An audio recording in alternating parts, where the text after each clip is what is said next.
Good morning students. आज आपण transition and inner transition element या चॅप्टरच्या अंतर्गत ब्लास्ट फर्नांड रिॲक्शन्स पाहणार आहोत. ओके, आपल्याला जो भाग घ्यायचा आहे reactions involve in blast furnace. काय पाहायचं आपल्या article? Reaction involve in blast furnace. तर ब्लास्ट फर्नासमध्ये कशा प्रकारच्या रिॲक्शन होतात किंवा कशा प्रकारच्या रिॲक्शन आहेत ते पाहायचं आपल्याला. ओके, तर त्यामध्ये आपण 5 स्टेप आहेत. त्यामधला पहिला रिॲक्शन्स ऑफ कंबक्शन्स, दुसरा आहे किंवा त्याला म्हणा zone of reduction, zone of combustion या प्रकारचं. ठीक आहे, zone of combustions, zone of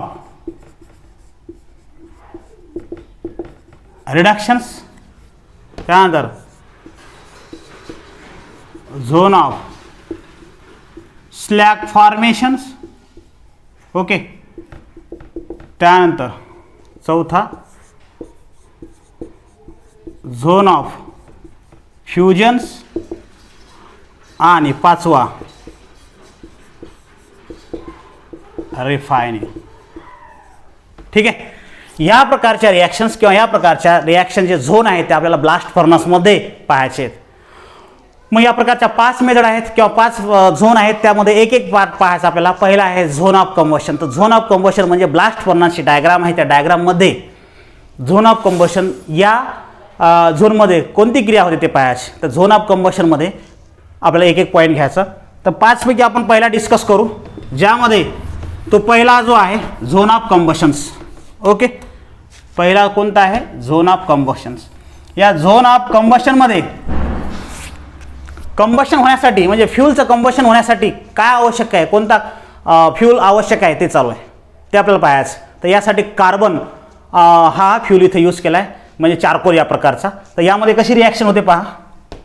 C+½ gives CO2.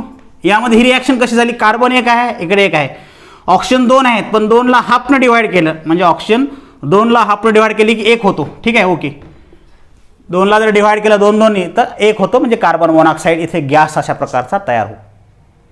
मग आता पुन्हा डिसोसिएट जर झाला, ट्वाईस CO हा डिसोसिएट झाला तर ट्वाईस C+O2 अशा प्रकारचे रिफॉर्म पुन्हा होणार. म्हणजे इथे थोडक्यात सांगायचं काय आहे, इथं फ्यूल म्हणून आपण काय यूज करू शकतो किंवा काय यूज केलं आहे कंबशनसाठी. तर कार्बन म्हणजे चारकोल यूज केला, आणि चारकोल यूज केल्यानंतर त्यापासून काय तयार होत आहे? कार्बन मोनॉक्साईड्स. ठीक आहे, म्हणजे कार्बन मोनॉक्साईड गॅस इथे तयार झाला, आणि त्या कार्बन मोनॉक्साईड गॅस तयार झाला, अगेन पुन्हा चारकोल तयार होतो. म्हणजे हे काय आहे? इनिशियल पार्ट आहे, कंबशन पार्ट आहे. कशाचा? ब्लास्ट फर्नासचा. आणि हे जे आहे हा part this occurs in blast furnace.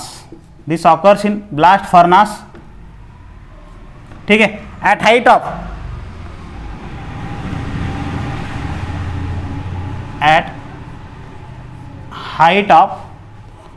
5 to 10 metre. म्हणजे ब्लास्ट फर्नासच्या बॉटम पासून 5 to 10 मीटरला ही गोष्ट आढळून येते. ओके, म्हणजे 5 to 10 मीटरला ह्या गोष्टी इथं घडतात ब्लास्ट फर्नासच्या. ओके, तर कंबशन ही क्रिया महत्त्वाची आहे, त्या इनिशिएट करण्यासाठी आहे, रिॲक्शन प्रोसीड करण्यासाठी आहे. तर कंबशन ही क्रिया 5 ते 10 मीटर या ब्लास्ट फर्नासच्या उंचीवर ही क्रिया घडून येते, ज्यामध्ये कार्बन प्लस हाफ O2, ज्यामध्ये कार्बन मोनॉक्साईड तयार होतो, आणि कार्बन मोनॉक्साईडचा पुन्हा डिसोसिएट होऊन कार्बन प्लस डायऑक्सिजन तयार होतो. Okay, now next zone. तर नेक्स्ट झोनमध्ये पाहायचं आपल्याला. नेक्स्ट जो झोन आहे तो झोन ऑफ रिडक्शन आहे. ओके, तर त्यामध्ये रिॲक्शन पाहायचे आपल्याला. Zone of reductions, zone of reductions. आता या झोन ऑफ रिडक्शन, रिडक्शन म्हणजे रिॲक्शन, त्या प्रकारचा रिडक्शनचा पार्ट आहे. तर झोन ऑफ रिडक्शन आहे, तर रिडक्शन म्हणजे ॲडिशन ऑफ हायड्रोजन किंवा रिमूव्हल ऑफ ऑक्सिजन मॉलिक्युल्स, तर या प्रकारचा तिथे पार्ट होतो. तर झोन ऑफ रिडक्शनमध्ये काय होतो, तर हा Fe2O3 आहे ऑक्साईड्स, त्या Fe2O3 ऑक्साईडला कार्बन सोबत रिॲक्शन केल्यानंतर इथे टॉईस Fe हा तयार होतो आणि CO इथं गॅस, आता आपण इथे CO2 घेऊ, ठीक आहे. CO2 जर घेतला तर Fe2O3 मध्ये टॉईस Fe इकडे घेणार, ठीक आहे. आणि इथे आपण थ्राईस C घेऊ, थ्राईस C घेतल्यामुळं इथं काय राहणार, हा थ्राईस CO, ठीक आहे. नंतर दुसरी रिॲक्शन्स Fe2O3 प्लस CO, मग या प्रकारची रिॲक्शन असेल तर या प्रकारची रिॲक्शन बॅलन्स कशी होईल, टॉईस Fe आणि इथे CO2 थ्राईस, ठीक आहे. तर CO2 थ्राईस रिॲक्शन बॅलन्स आहे का पहा इथे. तर हे जे ऑक्सिजन आहेत, ऑक्सिजन 6 आहेत, 3 2 6 आणि कार्बन 3 आहे, तर कार्बन 3 आहे, या प्रकारची रिॲक्शन इथे बॅलन्स झालेली आहे. म्हणजे एकदा कार्बन आणि एकदा कार्बन मोनॉक्साईड सोबत हा ऑक्साईड रिॲक्ट होणार, कशाचा, आयनचा. तर आयनचा कोणता आहे इथे ऑक्साईड्स, Fe2O3. तर Fe2O3 रिॲक्ट झाल्यानंतर कशासोबत रिॲक्ट होणार, कार्बन सोबत. कार्बन कोणी इथं चारकोल आहे आणि त्यानंतर चारकोल असल्यानंतर पुन्हा कशासोबत रिॲक्ट होणार, तो ऑक्साईड सोबत. कशाचा, कार्बन मोनॉक्साईड सोबत. कार्बन मोनॉक्साईड सोबत रिॲक्ट झाल्यानंतर काय होईल इथे, टॉईस Fe इथे झोन ऑफ रिडक्शनमध्ये आपल्याला मिळालेला आहे. ओके, मग ह्या झाल्या झोन ऑफ रिडक्शन्स. मग दिस ऑकर्स, ही जी क्रिया आहे, दिस ऑकर्स ॲट किंवा this occurs in, this occurs in blast furnace at height of 22 to 25 metre.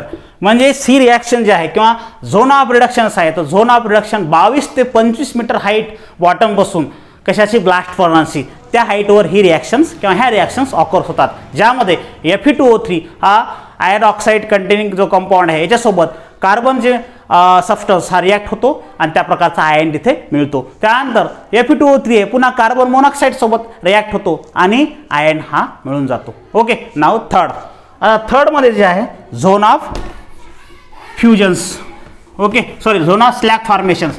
या झोन ऑफ स्लॅग फॉर्मेशनमध्ये आपल्याला काय करायचं आहे, तर झोन ऑफ स्लॅग फॉर्मेशन तयार करायचा आणि त्यामध्ये कशा प्रकारचे रिॲक्शन होते ते पाहायचे. तिसरा जो आहे झोन ऑफ स्लॅग फॉर्मेशन्स. या झोन ऑफ स्लॅग फॉर्मेशनमध्ये आपल्याला काय करायचं आता, म्हणजे तिसरी स्टेप आहे कशाची, reaction involve in blast furnace, ठीक आहे, त्यामधला पार्ट. तर या झोन ऑफ स्लॅग फॉर्मेशनमध्ये अगोदर इथे काय होणार, CaSiO3. तर यामध्ये काय होतं, हिटिंग केल्यानंतर CaO आणि SiO2 अशा प्रकारचे कंपाऊंड फॉर्म होतात, CaO अँड SiO2. मग हा कॅल्शियम ऑक्साईड आहे, तर कॅल्शियम ऑक्साईडमध्ये पुन्हा आपल्याला रिॲक्ट करायचं आहे, ठीक आहे. त्याचं डिसोसिएशन झालं. आपलं डिसोसिएशन झाल्यानंतर कोणत्या प्रकारची रिॲक्शन होते ते आपल्याला पाहायचं आहे. तर CaCO3 मध्ये आहे तो त्या प्रकारचे रिॲक्शन्स. तर CaCO3 मध्ये आपल्याला ते घ्यायचे CaCO3 आणि त्यानंतर ते रिॲक्शन करायचे. ओके, CaCO3 इथं हिट केला, इथं काय झाला CaO प्लस इथं CO2 आणि यानंतर हा कॅल्शियम ऑक्साईड आहे तो SiO2 सोबत रिॲक्शन करायचं आणि मिळणारा जो भाग आहे तो CaSiO3 अशा प्रकारचा पार्ट इथे तयार होतो. आणि CaSiO3 झाला, हा म्हणजेच काय आहे, स्लॅग आहे, slag formation. Okay, calcium carbonate हिटिंगमध्ये तो आपण रिॲक्ट केला, तर डिसोशिएट केला, तर डिकम्पोज म्हणू आपण, डिसोशिएट किंवा डिकम्पोज. तर डिसोशिएट किंवा डिकम्पोज झाल्यानंतर कार्बन मोनॉक्साईड इथे तयार होईल आणि कार्बन डायऑक्साईड्स आणि कॅल्शियम ऑक्साईड तयार होईल आणि कार्बन डायऑक्साईड्स. हा कॅल्शियम ऑक्साईड्स पुन्हा SiO2 सोबत रिॲक्ट होणार, सिलिकॉन डायऑक्साईड्स आणि फॉर्मेशन CaSiO3, त्याला स्लॅग म्हणायचं. ओके, हा जो आहे CaSiO3 हा काय आहे, स्लॅग. म्हणजे स्लॅग फॉर्मेशन केली आपण, झोन ऑफ स्लॅग फॉर्मेशन, तर हा स्लॅग आहे. ओके, तर अशा प्रकारची ही तिसरी मेथड झाली.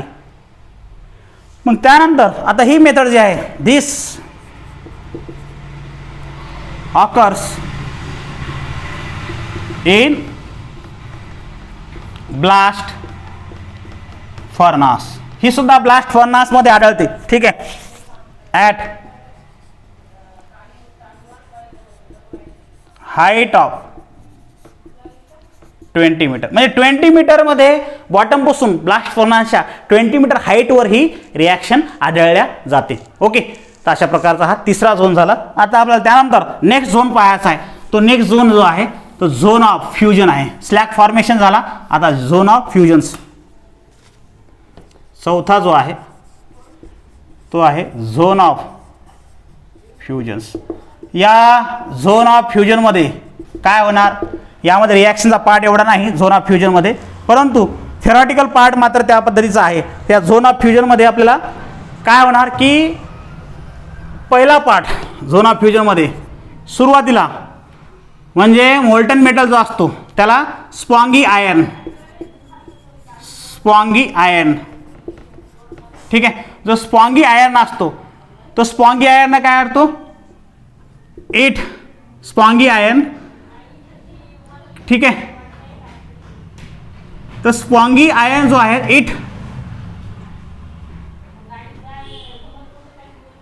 इट फ्लो किंवा इट जो स्पॉन्गी आयर्न आहे किंवा स्पॉन्गी जो मोल्टन आयर्न म्हणू, मोल्टन मेटल जो spongy iron it come down at bottom of furnace, bottom of blast furnace. ठीक आहे. During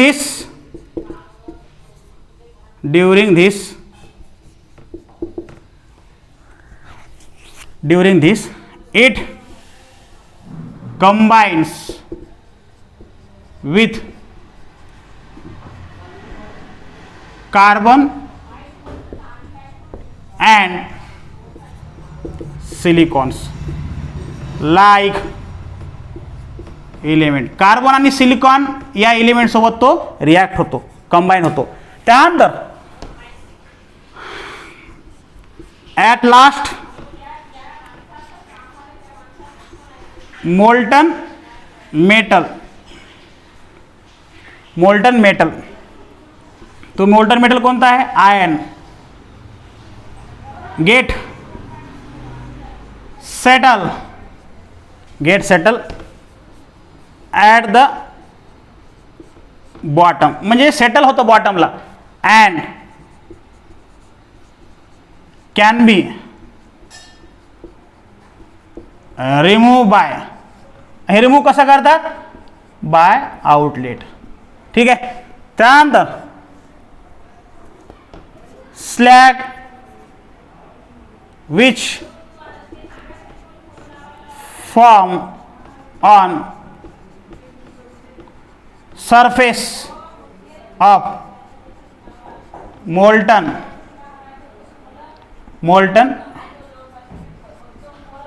metals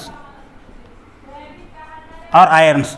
Slag which form on surface of molten metal iron, it can be also separate, it can be separated by outlet. ठीक आहे. तर या प्रकारचा part आहे. म्हणजेच काय की स्पॉन्गी आयर्न आहे, स्पॉन्गी आयर्न म्हणजे इम्प्युअर असणारा पार्ट, तर तो काय करतो, it come down at the bottom of the blast furnace, blast फर्नासच्या तो बॉटमला तिथे येतो. ठीक आहे. आणि आल्यानंतर हे झोन ऑफ फ्युजन मध्ये काय होतं ते चालू आपला. आल्यानंतर काय होतं, during this it combined with the carbons. ठीक आहे. या कार्बन सोबत कंबाईन होतो आणि कार्बन आणि सिलिकॉन सारख्या एलिमेंट सोबत कंबाईन होतो. त्यामुळंच ॲट लास्ट जो त्यामुळे काय होणार आहे, कंबाईन झाल्यामुळं मोल्टन मेटल जो आहे तो प्युअर पार्ट असल्यासारखा यापेक्षा स्पॉन्गीपेक्षा, तर प्युअर जो आहे या स्पॉन्गीपेक्षा तर तो सेटल होतो कशाला, बॉटम त्या ब्लास्ट फर्नासच्या. आणि त्याच्यावर जी इम्प्युरिटी आहे किंवा स्लॅग आहे तो काय होतो, फॉर्म होतो सरफेसवर, म्हणजे मोल्टन मेटलचा जो सरफेस आहे त्याच्यावर तो फ्लो होतो आणि आउटलेटद्वारा हे दोन्ही काय करतात, सेपरेट होतात. आणि ही जे घडतो हा जो पार्ट, दिस हॅपन 15 मीटर सरफेसवर म्हणजे बॉटमपासून तर बॉटमच्या ब्लास्ट फर्नासच्या जो बॉटम आहे तिथून जर अंतर घेतलं तर 15 मीटरवर ही क्रिया घडते. This happens at 15 metre from the bottom of the blast furnace. तर या प्रकारचा पार्ट इथे झालेला आहे. Okay, now next. तर नेक्स्ट जो पार्ट पाहायचा, त्या नेक्स्ट पार्टमध्ये आपल्याला झोन ऑफ रिफायनिंग किंवा रिफायनिंग म्हणून त्याला तो पाहायचा आहे. ओके, तर झोन ऑफ रिफायनिंगमध्ये आपल्याला काय करायचं पहा. झोन ऑफ रिफायनिंगमध्ये मेटल प्युरिफाय करायचं आहे आणि प्युरिफाय केल्यानंतर लास्टमध्ये तो तसा मेन्शन करणार. त्यालाच काय म्हणणार आपण, रिफायनिंग. मग रिफायनिंग काय, इन दिस इम्प्युअर आयन. ठीक आहे, in this impure iron that is pig iron. Impure आयनमध्ये काय आहे, पिग आयन.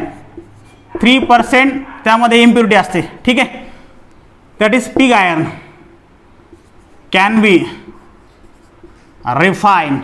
हा रिफाईन केला जातो by electrolytic refining methods. By electrolytic. Okay, by electrolytic refining methods.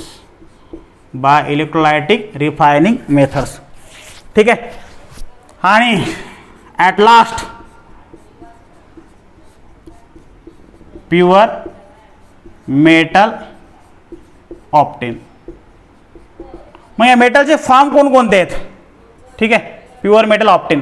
या मेटलचे जे आयन्स आहे, आयनचे फॉर्म कोणकोणते आहेत, तर आयनचे 3 फॉर्म आहेत. त्यामध्ये एक पहिला, दुसरा, इथे तिसरा. यामध्ये पहिला पार्ट जो आहे pig iron, sorry cast iron.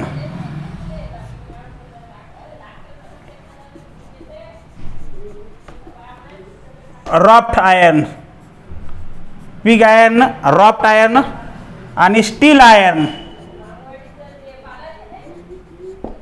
ठीक आहे, कोणकोणते पार्ट आहेत, कास्ट आयर्न, रॉफ्ट आयर्न आणि स्टील आयर्न. म्हणजे या प्रकारे आपण प्युअर पार्ट आपण आयर्नचा रिफाईन करू शकतो, रिफाईन करतो. तर ही या प्रकारची ही इथं एक्स्ट्रॅक्शन मेथड झाली ब्लास्ट फर्नासमध्ये. आयर्न एक्स्ट्रॅक्ट केला आपण हेमेटाईटपासून. ठीक आहे, त्यामध्ये आजच्या पिरियडमध्ये आपण झोन घेतलेत कशाचे, त्या रिॲक्शनचे. Zone of combustion, zone of reductions, zone of slag formation, zone of fusions आणि रिफायनिंग ऑफ मेटल. आणि लास्टमध्ये आयर्नचे 3 प्रकार आहेत. कोणकोणते, त्यामध्ये कास्ट आयर्न, स्टील आयर्न आणि रॉफ्ट आयर्न. Okay, thank you.